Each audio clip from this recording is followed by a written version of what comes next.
Welcome back, guys. I am really excited for this video, and let's dive right on in.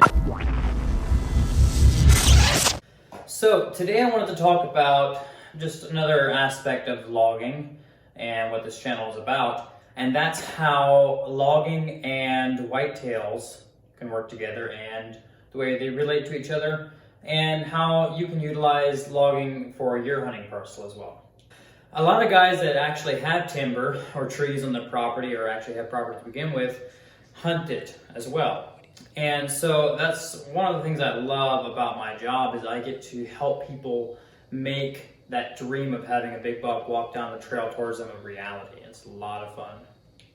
So how do logging and hunting work together? Well, usually that's how you're able to afford the property to begin with.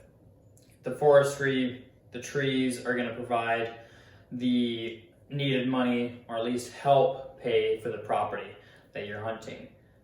Now, in general, the less timber value you have or quality, the better the deer hunting is going to be. Generally, it's going to be thicker, it's going to have more cover, more stem count, versus if you have a lot of timber, mature timber on your land especially, you're going to have a lot less. It's going to be a lot more open, you're going to hold a lot less deer. But oftentimes, like I said, that's about the only way to be able to afford property. And that's one of the cool things about having timber on your land when you buy it, is you will recoup a good bit of money back out of it. We actually just purchased a property in Southern Ohio. It's 55 acres.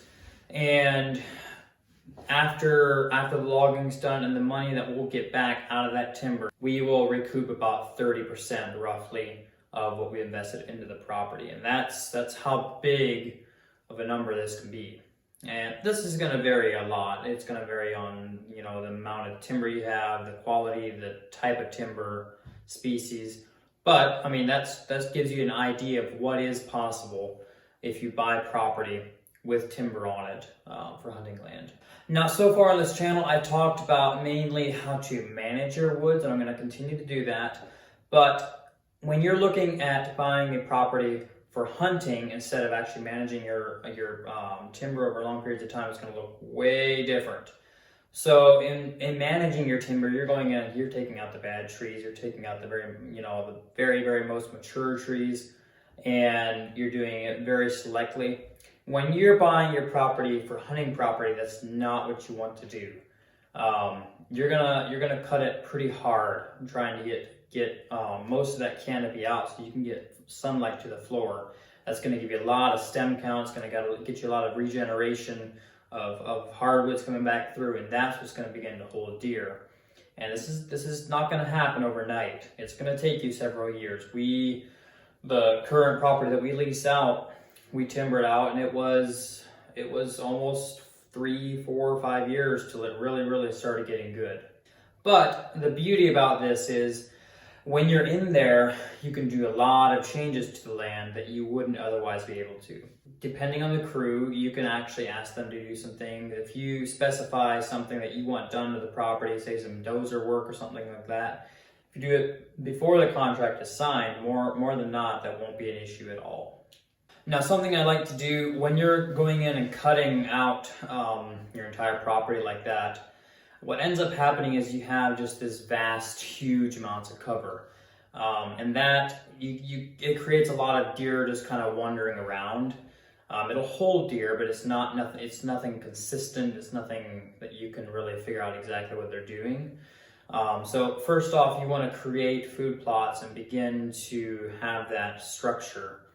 But then after that, I like to go in, and when they're cutting the timber out, have them in just small pockets, almost clear cut it. And that's gonna you don't want to do the whole woods this way, but just, individual pockets strategically, structured on your property to create that defined movement that you're looking for. But that's a great way to do that. Now, the same is true if you already own land and you originally bought it for hunting land and you just never did anything with it, and you were able to afford the property and whatnot. But you just have a lot of mature timber, you're going to struggle. You're going to be hunting from the inside out, meaning you're going to be in there waiting for the deer to come off the neighboring properties. onto your property. That's not a good way to hunt. You want to be hunting from the outside in, meaning there's deer on the inside of your property. You're hunting the outside edges, waiting for the deer to go out with the neighbors at night. And what you can do with this is you can go in and just, like I said, go in and cut it out. And you want to be strategic on how you do it. And I'll go in more depth. I just want this to be a general video of how logging and deer can work together. But I'm going to go into specifics then on how to actually go about, strategies on how to cut your woods out right for deer. But the main thing is to get rid of that vast canopy that's keeping any kind of brush, any kind of shrubs, any kind of saplings, any hardwood regeneration from growing. And that's going to give you a lot more undergrowth and cover, and just overall it's going to hold a lot more deer. And you're going to begin to see more deer that are bedding on your property, and you're going to be seeing more deer in general. So thanks for watching, guys. I am hoping, like I said, to continue to do this, and I'm going to try and get more in depth as we go along into some of these general things that I've touched on, and hopefully can get you guys some good value for your time. I appreciate it. Thanks, guys.